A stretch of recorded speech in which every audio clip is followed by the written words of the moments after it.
Hi candidates and welcome to Government Crackers. This is Kavita.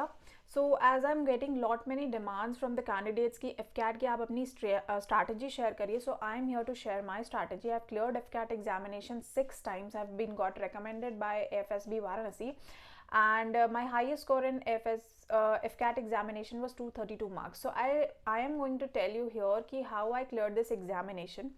सबसे पहले मैं आपको बता दूं जो FCAT examination है, do not think of it as only examination as your destiny or goal, but FCAT plus AFSB should be your strategy, should be your goal, should be your destiny.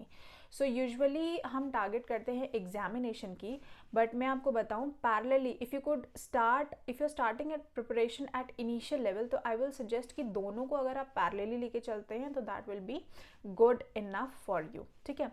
अब अगर मैं बात करूँ FCAT examination की, तो FCAT examination is examination जो आप easily clear कर सकते हैं और घर बैठ के इसकी प्रिपरेशन कर सकते हैं. सिर्फ आपको 1 घंटे, मैं कहूँगी बेसिक टाइम, जब आपके पास 3 से 4 महीने होते हैं तो बेसिक्स आप अगर 1 घंटे भी एवरी डे देते हैं तो आप इसके सिलेबस को कम्प्लीटली कवर कर सकते हैं. बल्कि मैं कहूँगी 2 से 3 बार आप उसके सिलेबस को रिवाइज कर सकते हैं.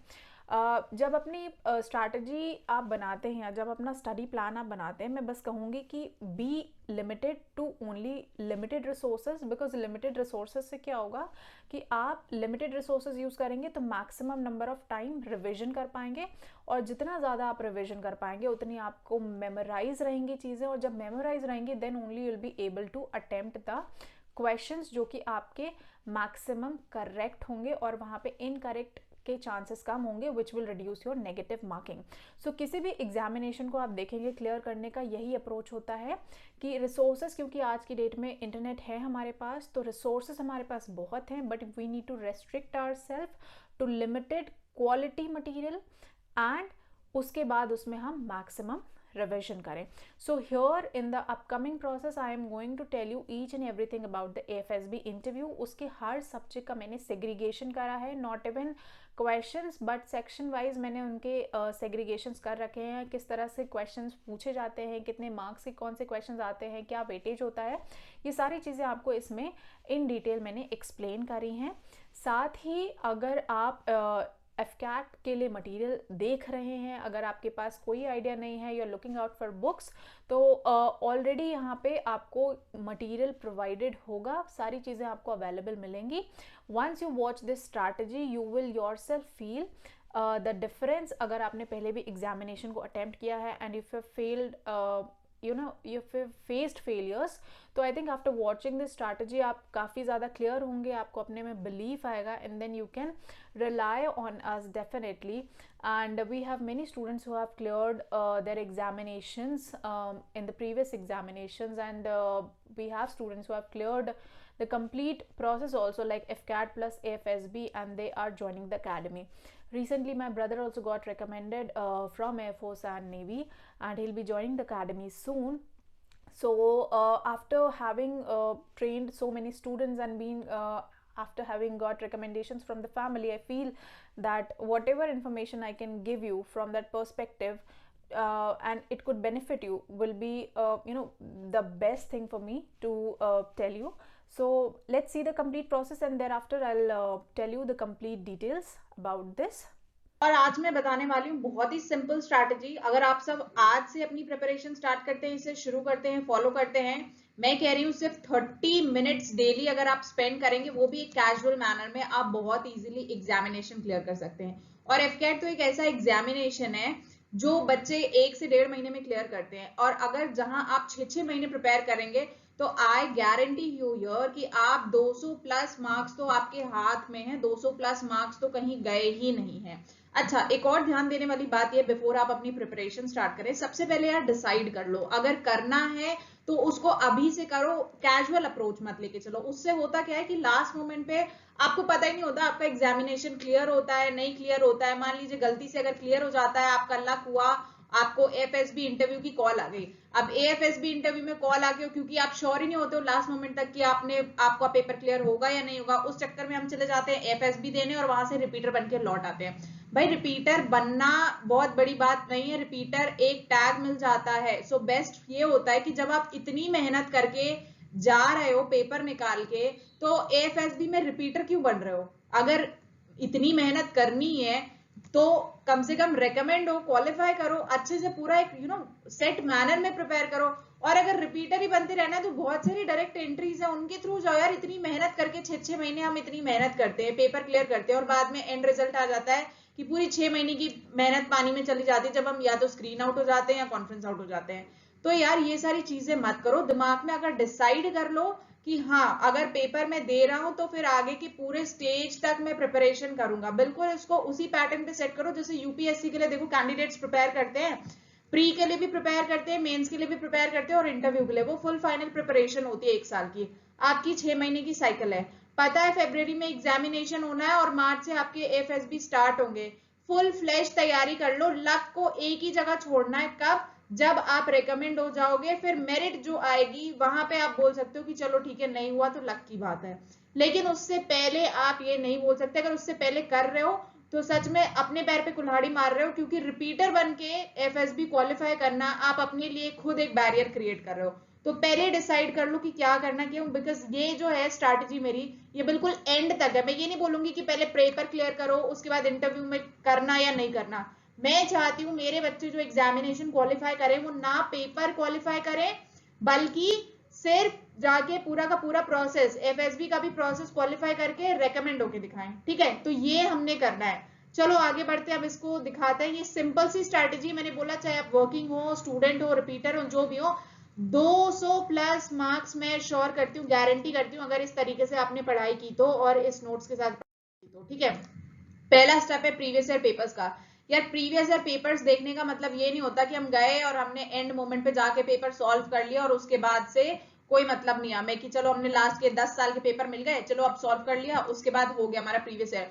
प्रीवियस ईयर पेपर देखने का मतलब ये है कि देखो वहां पे स्ट्रॉन्ग पॉइंट क्या है, उसका एनालिसिस बहुत ज्यादा जरूरी है। ठीक है, एनालिसिस नहीं किया तो कुछ भी नहीं किया। तो इंपॉर्टेंट होता है कि जाके देखो कि क्वेश्चन कैसे आते हैं। मैं कितना भी बताऊंगी लेकिन जब तक आप पेपर खुद नहीं देखोगे आपको क्लैरिफाई नहीं होगा। जाके देखो कि जीके के जो भी लेवल के क्वेश्चंस है करंटली, क्या वो आपको आ रहे हैं, नहीं आ रहे हैं, आपको थोड़े से आ रहे हैं, बिल्कुल नहीं आ रहे हैं, या आप मैक्सिमम उनमें से क्लियर कर पा रहे हो। उसी तरह जाके बाकी सेक्शन को देखो, चाहे वो इंग्लिश हो गया, चाहे वो मैथमेटिक्स हो गया, आपका रीजनिंग हो गया, और जनरल नॉलेज हो गया। ठीक है, करंट अफेयर्स हो गया। अब इसको बोलते हैं paper analysis. In depth analysis करो कि आपके स्ट्रॉन्ग पॉइंट्स क्या हैं, स्ट्रॉन्ग एरियाज क्या हैं, डिपेंडिंग अपॉन योर बैकग्राउंड, और आपके वीक पॉइंट्स क्या हैं। ठीक है, और अभी से समय है यार स्ट्रॉन्ग पॉइंट करने का, क्योंकि देखो कोई बच्चा जो 6 महीने से प्रिपेयर कर रहा है, कोई बच्चा जो 1 या 1.5 महीने में प्रिपेयर करेगा, आप खुद देखो कि एग्जाम क्वालिफाई तो कर लेंगे, कौन बेटर कर पाएगा? ये बच्चा ठीक है जो 1 महीने से प्रिपेयर कर रहा है, मान लीजिए आपने एफकैट क्वालिफाई किया, उसके बाद क्या हुआ? एफकैट क्वालिफाई करने के बाद आप एएफएसबी में गए, वहां पे आप रिकमेंड नहीं होते हैं, कहाँ पे आ गए? बैक टू स्क्वायर वन, दोबारा से वही बात है। अगर आप अच्छे से अपनी प्रिपरेशन करके जाते हैं तो पेपर तो आपको पता है कि पेपर तो मेरा निकल ही जाना है, साथ में पढ़ाई कर लीजिए, एफएसबी की भी प्रिपरेशन, वो माइंडसेट, वो क्वालिटी अभी से बना के चलिए। 6 महीने एफएसबी की भी प्रिपरेशन हो जाएगी, एफकैट की भी प्रिपरेशन हो जाएगी, क्योंकि देखो एफकैट का पेपर तो कोई भी क्लियर कर लेता है, 1 से 1.5 महीने में बच्चे क्लियर करते हैं, तो यहाँ तो 6 महीने की बात हो रही है। तो अब देख लो कि आपका टारगेट क्या है, क्या लेके चलना है, क्या आपको अपने लिए बैरियर क्रिएट करना रिपीटर बन के, या फर्स्ट अटेम्प्ट में क्वालिफाई करना है? क्योंकि फर्स्ट अटेम्प्ट भाई गोल्डन अपॉर्चुनिटी होती है, अगर मिस्टेक्स भी होती है ना तब भी इजीली हम क्वालिफाई कर ले जाते हैं। ठीक है, मिस्टेक्स को भी इग्नोर कर दिया जाता है, क्यों? क्योंकि वो हमारा फर्स्ट अटेम्प्ट होता है। तो आप डिसाइड कर लो आपका क्या अपना स्ट्रैटेजी है। ठीक है, अब आगे बढ़ते हैं previous year cut off analysis करने की बात। ठीक है, अब आपको पता है कि एफकैट का क्या ट्रेंड चल रहा है, जो टेक्निकल नॉन टेक्निकल है, अकॉर्डिंगली देख लो भाई कि एफकैट का क्या ट्रेंड चल रहा है। क्या आपके प्रीवियस ईयर की कट ऑफ कितनी जा रही है? मान लो 155 160 के आसपास घूम रही है, एवरेज ले लो दोनों का। उसके बाद एक अपना सेट टारगेट करो कि नहीं यार मेरा तो टारगेट स्कोर अपना सेट करना है। अब हमें कट ऑफ से तो मतलब नहीं है, लेकिन अपने सेल्फ एनालिसिस के लिए कि मतलब चाहे जो हो जाए मुझे 160 मार्क्स तो अटेन करने हैं, ये तो मेरा मिनिमम हो गया। अब जब मेरिट में आने का सोचा है, 6 महीने पहले से तैयारी कर रहे हैं, और तब भी अगर हम कट ऑफ मार्क्स के आसपास घूम रहे हैं तो कोई फायदा नहीं प्रिपेयर करने का ना, वो तो एंड मोमेंट पे भी कर सकते हैं। 6 महीने पहले से प्रिपेयर कर रहे हैं, टारगेट स्कोर सेट करो कम से कम 220, 230, 232, 235। इससे क्या होगा? इससे होगा कि कम से कम कल को आप रिटन एग्जामिनेशन जब दे रहे हो यार, इतनी मेहनत कर रहे हो, इतने सारे बच्चों से compete कर रहे हो, तो रिटन एग्जामिनेशन क्वालिफाई करने के बाद एफएसबी में जाओगे, एफएसबी के लिए भी प्रिपेयर करोगे, इन हो गए तो मेरिट का ये रिकमेंडेशन में आपका नाम आ जाएगा, मेरिट आउट नहीं होगे, ठीक है। ऑलरेडी कंपटीशन इतना टफ है, जितना ज्यादा से ज्यादा एक टाइम में कर सकते हो कर लो, बिकॉज सेकेंड टाइम का भरोसा मत रखो, यू नेवर नो अगली बार एग्जामिनेशन का क्या पैटर्न हो जाएगा, क्या चेंजेस हो जाएंगे। पैंडेमिक हमने देख लिया, पेपर शिफ्ट होता है, बहुत लोग की एज निकल जाती है, बहुत सारे फैक्टर्स होते हैं यार। तो जो अपॉर्चुनिटी मिल रही है फर्स्ट और लास्ट समझ के गोल्डन अपॉर्चुनिटी की तरह उसको यूज करो। ये कैजुअल अप्रोच बंद कर दो, हर साल पेपर देना, हर 6 महीने के बाद पेपर देना and then back to square one. अगर सीरियस नहीं हो डिफेंस के लिए तब ये स्ट्रैटेजी ठीक है, लेकिन अगर सीरियस हो तो एक बार में क्लियर करो यार, बात करो खत्म, ठीक है। रिकमेंड हो, बाकी मैंने बोला ना लक फैक्टर फिर वहां पे आता है, पहले रिकमेंड हो, मेरिट में आओ, मेरिट आउट हो। अब बात करते हैं कि कॉन्सेप्ट क्लियर कैसे होगा। कॉन्सेप्ट क्लियर होगा टारगेट स्कोर सेट करने से। जैसे मैंने बोला, जब तक टारगेट नहीं सेट होगा तब तक कंफ्यूजन रहेगी कि कितना पढ़ें, कैसे पढ़ें, कितना स्कोर करना, कुछ आइडिया नहीं लगेगा। वहीं जहां आपने अपना टारगेट सेट कर लिया कि ठीक है मुझे 230 लेके आने हैं, 232 लेके आने हैं, 200 के ऊपर लेके आने हैं, I have to do this much number of questions, ठीक है, मैंने 60-70 क्वेश्चन कर लिए या 80 क्वेश्चन करने हैं मुझे, इस तरह से अपना टारगेट स्कोर सर्च करो कि कम से कम, हाँ ठीक है 200 प्लस लाने के लिए मुझे इतने क्वेश्चंस अटेंड करने हैं, ये मेरा मार्क्स आ जाएगा, तो अब मेरा मेरिट में चांसेस बढ़ जाएंगे, अब मुझे इंटरव्यू के लिए प्रिपरेशन करनी। तो एक तरीके से आप शॉर्ट रहोगे कि एग्जामिनेशन तो मेरा क्लियर हो रहा है, वो कहीं नहीं जा रहा, ठीक है, सिर्फ मैं अपना रेगुलर बेसिस पे रिविजन कर रहा हूं और रेगुलर बेसिस पे वो टाइम डिवोट कर रहा हूं। अब कितना पढ़ना है, अब सिलेबस तो देखो बहुत ज्यादा होता है इसका, और एफकैट में बहुत लिमिटेड कंटेंट आता है। अब ना ही इसका जो कंटेंट होता है रीजनिंग का या इंग्लिश का वो मैच होता है एसएससी एग्जामिनेशन से, या आप कोई बैंकिंग की किताब उठा लो उससे, ठीक है, या कोई और स्टेट गवर्नमेंट या स्टेट पीसीएस या यूपी पीसीएस का उठा लिया और बैठ के पढ़ने लग गए, इतने के लिए नहीं। मैं कह रही हूँ इतना टाइम 1 घंटे अगर दो तो आधे घंटे एफकैट के लिए पढ़ लो और आधे घंटे एफएसबी के लिए पढ़ लो, दोनों एक साथ हो जाएगा। 6 महीने बहुत होते हैं, आधे घंटे दोनों के देने के लिए, ठीक है। अब एफकैट का एक सेट पैटर्न होता है, क्वेश्चन पेपर देखो अपने आप समझ में आ जाएगा, एनालाइज कर पा रहे हो, आपके पास मटेरियल है, बहुत अच्छी बात है, पढ़ाई कर लो। मटेरियल नहीं है तो उसके लिए भी परेशान नहीं होना, मैं तो ये कोर्सेज इतने नोट्स दे दूंगी आपको, इतने लिमिटेड नोट्स दूंगी कि आप उस 6 महीने को मुझे लगता है 600 बार रिवाइज कर लोगे। कंटेंट ज्यादा नहीं है, क्वालिटी कंटेंट है, बस रिवीजन इतनी बार करो कि एटलीस्ट आपको वो याद हो जाए, रट जाए पूरा का पूरा। अब स्टैटिक जीके देखो, एफकैट में कभी भी क्वेश्चन आते हैं आपके स्टैटिक जीके से आते हैं, हर बार पेपर का एनालिसिस चेक कर लेना, लास्ट ईयर का कोई भी वीडियो उठा के देख लो, सब बताएंगे तुम्हें स्टैटिक क्वेश्चन है, नाम दे देंगे उसको करंट अफेयर्स की वीडियो से, क्वेश्चन आते हैं वो स्टैटिक से। अब स्टैटिक भाई बंदा स्टैटिक नहीं पढ़ता, स्टैटिक छोड़ के हम लोग करंट अफेयर्स पे ज्यादा टाइम देते हैं जिसके 2 या 3 क्वेश्चन आने होते हैं, और 2 या 3 के चक्कर में हम बचे हुए 20-22 क्वेश्चन जो हैं उनको हम खराब करके आते हैं। तो स्टैटिक अपना स्ट्रॉन्ग बनाओ, 2-3 क्वेश्चन या मेरी तरफ से 10 क्वेश्चन मत करो जीके के, तब भी पेपर आराम से क्लियर हो जाएगा, बाकी एरियाज को अपने स्ट्रॉन्ग बनाओ, ठीक है। अब बात करेंगे आगे टेक्निकल नॉन टेक्निकल। मैंने वही बोला 1 घंटे दे दो, अगर आज से प्रिपेयर कर रहे हो या इवन अगर इस वीडियो को देख के नेक्स्ट मंथ से भी स्टार्ट करोगे, तो अगर प्रिपरेशन शुरू करोगे, डिटरमिन्ड हो गए और रेगुलर, 2 चीजें याद रखना, रेगुलर रहोगे, कंसिस्टेंट रहोगे एंड रेगुलर रिविजन करते रहोगे, दोनों ही बातें बहुत इंपॉर्टेंट है, ठीक है। रेगुलर कंसिस्टेंसी नई चीजें पढ़ने का और रिविजन करने का, चाहे फ्रेशर हो, चाहे वर्किंग प्रोफेशनल हो, चाहे आपने कितनी भी बार पेपर रिपीट किया हो, ठीक है, आपने क्वालिफाई भी किया हो, मगर अगर कट ऑफ के इर्द गिर्द क्वालिफाई कर रहे हो उसके लिए भी ये स्ट्रैटेजी है।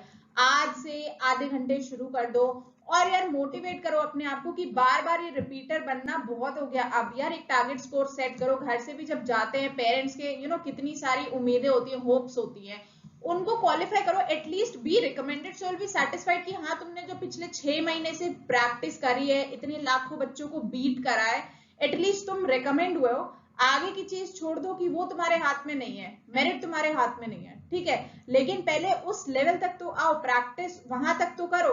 तो ये टारगेट सेट करके चलना है, आधे घंटे पढ़ाई करनी है, उसके बाद रिवीजन करना है, बहुत लिमिटेड कंटेंट, लिमिटेड चीजें हैं, ठीक है। बुक्स कौन सी पढ़नी है, बुक्स यार बेसिक रिवीजन अभी 6 महीने आपके पास, बेसिक वही एनसीईआरटी से स्टार्ट कर सकते हो तो करो, तो उसमें क्या होगा, डबल मेहनत हो जाएगी। एक बार पूरा एनसीईआरटी पढ़ोगे, उसके बाद जब कम दिन एग्जामिनेशन में बचेंगे तो फटाफट ना उस टाइम पे चाहिए होते हैं क्रिस्प नोट्स, क्रिस्प नोट्स चाहिए होते हैं जिनसे फटाफट से रिवीजन हो जाए कि हम आधे घंटे में, 10 मिनट में, 15 मिनट में पूरा पूरा रिवीजन करें। तो एक बार एनसीईआरटी पढ़ोगे, उसके बाद क्रिस्प नोट पढ़ोगे, फिर ये दोनों के कॉन्सेप्ट मिक्स हो जाएंगे, समझ में नहीं आएगा, जो आती हुई चीजें वो भूल जाएंगे। एक मटेरियल उठाओ, एक मटेरियल ऐसा उठाओ जिसको शुरू से एंड तक पढ़ो और पता है कि क्वालिटी कंटेंट है, और उसी को पढ़ते रहो, उसी को रिवाइज करते रहो। मैं कह रही हूँ कभी नहीं भूलेंगे हम। क्या आज तक एबीसीडी भूले हैं? क्यों? बेसिक हमें पता है, बहुत बेसिक से हमने स्टार्ट करा। उसी तरह मटेरियल एक ऐसा उठाओ जो बिल्कुल स्टार्टिंग से एंड तक पढ़ो, लिमिटेड पढ़ो, और पता है कि हाँ इसमें इसके बाहर कुछ नहीं आएगा, तो वो वाला फंडा स्टार्ट करो। वैसे तो इसका सिलेबस अगर पढ़ने लगो तो सब बोलेंगे कि बहुत वास्ट है यार, क्योंकि इसमें सारे सब्जेक्ट्स इंक्लूड होते हैं तुम्हारे जनरल नॉलेज के, ठीक है, करंट अफेयर्स इंक्लूड हो जाती है, बट इसकी करंट अफेयर्स का लेवल भी इतना ज्यादा हाई नहीं होता है। तो इसलिए बता रही हूँ कि स्ट्रैटेजी को समझना बहुत इंपॉर्टेंट है, और ये जो पढ़ाई वाला टाइम है इसको इन्वेस्ट करो यार एएफएसबी के लिए, क्योंकि एएफएसबी हलवा नहीं है, एएफएसबी बहुत ईजी है। इतनी मेहनत करके पेपर निकाल के उसके बाद डे 1 पे आउट हो जाना बहुत बुरा लगता है, बहुत बुरा लगता है, ठीक है। आई अप्रिशिएट कैंडिडेट्स की स्पिरिट होती है कि ठीक है next time they keep on trying, but यार तुमने ठीक तरीके से ट्राई नहीं करा, और कंपटीशन ऐसा हो रहा है कि आप उस स्ट्रैटेजी को भी टाइम के साथ हमें चेंज करना पड़ेगा, ठीक है। तो अब हमें रिटन के साथ इंटरव्यू की प्रिपरेशन करनी पड़ेगी, तभी हम कंपटीशन बीट कर सकते हैं। अदरवाइज यही होता रहेगा कि रिपीटर की तरह बार बार पेपर देते रहो, क्वालिफाई करते रहो, एएफएसबी जाते रहो, वापस आते रहो, यही होने वाला है, ठीक है। अब बुक्स की रिवीजन की बात है। जैसे मैंने बोला बुक्स को रिवाइज करने के लिए लास्ट मिनट पे तो कंटेंट हम प्रोवाइड कराते ही कराते हैं। इसके अलावा मैंने बोला यहाँ पे देखो लिमिटेड नोट्स आपको दिखेंगे, ठीक है, हर सब्जेक्ट से रिलेटेड ये जो फाइल्स हैं लिमिटेड कंटेंट है, जिसमें एनसीईआरटी आपको मिलेगा, इसमें स्टैटिक मिलेगा, इसमें प्रैक्टिस क्वेश्चंस मिलेंगे और करंट अफेयर्स भी मिलेगा, ठीक है। सबका कॉम्बिनेशन है, क्वालिटी कंटेंट है, स्पेसिफिक मटेरियल है, एक बार पढ़ लो और बार बार इसी को रिवाइज करते रहो। इजी लैंग्वेज में भी है, एवरेज हो बिलो एवरेज हो कोई भी बच्चा हो इसको इजीली समझ सकता है, पढ़ सकता है। सबसे ज्यादा प्रॉब्लम होती है लैंग्वेज की, ठीक है, कुछ कुछ बुक्स ऐसी होती है उनकी कंटेंट लैंग्वेज नहीं समझ में आते, तो हमें चाहिए होती है बिल्कुल simple easy language. Based on previous year analysis ये कंटेंट प्रिपेयर हुआ है, इसको इजीली पढ़ लो, रिवाइज कर लो, एग्जामिनेशन तक रिवाइज करते रहो, आपका बहुत सारा टाइम भी बचेगा जिसको आप इन्वेस्ट कर सकते हो अपने इंटरव्यू प्रिपरेशन के लिए। यहाँ पे देखो सेशंस के ऑलरेडी रिव्यूज है हमारे पास, कंटेंट के ऑलरेडी रिव्यूज हैं, स्टूडेंट्स ने दिए हुए हैं, ठीक है। और आगे करंट अफेयर्स और जो भी मॉक टेस्ट है वो आपको फ्री कुछ मॉक टेस्ट अवेलेबल मिलेंगे। करंट अफेयर्स की रिस्पॉन्सिबिलिटी मैं लेती हूँ, करंट अफेयर्स आपको ऐसे प्रोवाइड करते रहेंगे मंथली बेसिस पे कि अगर आप उतना पढ़ लो तो शॉर्ट आपका एग्जामिनेशन क्लियर हो जाएगा, तो करंट अफेयर्स की भी टेंशन है नहीं। उसके बाद जब आपका एग्जामिनेशन आएगा तो और हम उस नोट्स को और क्रिस्प कर देंगे, यानी क्रिस्प जो नोट्स आप एक दिन में रिवाइज करते हो उसको रिवाइज करने में अब आपको आधा दिन लगेगा या 2 से 3 घंटे लगेंगे। तो इस तरह से वही चीज आप पढ़ोगे लेकिन और कम टाइम में पढ़ोगे। तो ये हमारी पूरी स्ट्रैटेजी है, ये पूरा कंटेंट है जो कि आपको इजीली मिलेगा गवर्नमेंट क्रैकर्स के ऐप पे जो अवेलेबल है गूगल प्ले स्टोर पे, एप्पल स्टोर पे। सो कैंडिडेट्स मेरा कहने का यही मतलब है कि स्ट्रैटेजी, टाइम चेंज हो चुका है, अपनी स्ट्रैटेजी चेंज करिए। कंपटीशन को अगर बीट करना है तो दोनों चीजें अब आपको समझना पड़ेगा, पैरेलल लेके चलना पड़ेगा, बिकॉज इट इज फ्रस्ट्रेटिंग कि 6 महीने आप मेहनत करते हैं, पेपर क्लियर करते हैं, उसके बाद आप एएफएसबी से बाहर निकल जाते हैं, या आप इतना स्कोर नहीं कर पाते कि आप मेरिट को बीट कर पाए, तो आपकी उस प्रिपरेशन का क्या फायदा अगर जो टारगेट आपने सेट किया वो अचीव ही नहीं हो रहा। सिर्फ उस टाइम के लिए अचीव हो रहा है जिस टाइम रिजल्ट आ रहा है, रिजल्ट में क्वालिफाइड, वहां पे जाके आप मेरिट तक भी नहीं टच कर पा रहे, कोई फायदा नहीं है। तो थोड़ा लॉन्ग विजन है, ये लॉन्ग विजन के साथ हमें चलना पड़ेगा, पैरेलली दोनों चीजों को लेके चलना पड़ेगा अगर कंपटीशन बीट करना है। और इसी तरह के पर्सनल गाइडेंस टिप्स बहुत इजी है, घर बैठ के प्रिपरेशन कर सकते हैं। इसी चीज के लिए आप लोग जाके बहुत सारे पैसे वेस्ट करते हैं कोचिंग इंस्टीट्यूट्स में, जहाँ पे क्लासेस चलाई जाती हैं, पता नहीं क्या क्या कंटेंट पढ़ाया जाता है, बहुत इवन रिनाउंड कोचिंग्स में भी, मेरा अपना भी एक्सपीरियंस रहा है, रीजनिंग के नाम पे, एप्टीट्यूड के नाम पे ऐसे ऐसे क्वेश्चन सॉल्व कराए जाते हैं जिनका कोई मतलब नहीं होता है। उससे बेटर मैं कहूंगी कि आप वो वाला टाइम अपना, मैंने बोला ना इंटरव्यू में ना यार, उसमें इंटरव्यू में इन्वेस्ट करो, वो वाला टाइम सेव करो, वो ट्रैवलिंग मनी सेव करो, उसको कहीं और इन्वेस्ट करो। बेस्ट है ऑनलाइन प्रिपरेशन करो, क्वालिटी कंटेंट है, घर बैठ के प्रिपेयर करो आराम से, घर में अपनी रिस्पॉन्सिबिलिटीज आपकी जो है उनको भी करो, पेरेंट्स की हेल्प करो और अपना भी गोल अचीव करो। ठीक है, कोई भी और प्रॉब्लम होती है, पर्सनली कनेक्ट होना है, ऐप डाउनलोड करके जो भी आपके डाउट्स हैं या तो वीडियो में कमेंट कर सकते हो, उन डाउट्स को मैं दूर करूंगी, या तो ऐप डाउनलोड करके पर्सनली आप कनेक्ट कर सकते हो, टेक्निकल टीम के साथ आप कनेक्ट करके मुझसे बात कर सकते हो। सो आई होप ये सेशन आपके लिए यूजफुल रहा होगा। So I see you in the next session. Till then, जय हिंद।